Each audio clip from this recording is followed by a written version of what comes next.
Տիկին Ղուկասյան, ապրիլի 24-ին լրանում է 110-րդ տարելիցը, ինչ եք կարծում Նիկոլ Փաշինյանը արդյոք կգա Ծիծեռնակաբերդ եւ արդյոք ուրացումից հետո իրավունք ունի գալ Ծիծեռնակաբերդ։ Իհարկե իրավունք չունի, իհարկե։ Մենք հենց դրա համար ենք հավաքվել, որպեսզի հայտարարենք եւ ասենք, որ մենք մերժում ենք ցեղասպանությունը մերժողին։ Մենք մերժում ենք ցանկացած ղեկավարի,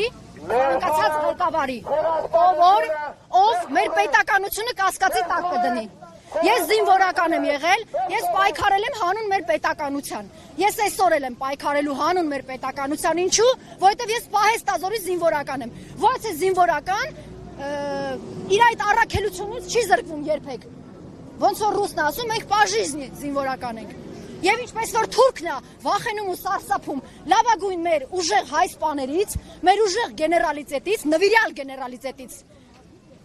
այ մենք իրանց կողքին պիտի կանգնենք ու իրանք մեր կողքին պիտի կանգնենք, որ մենք հասնենք մեր արդյունքին, այն արդյունքին, որ սպասում է հայ ժողովուրդը։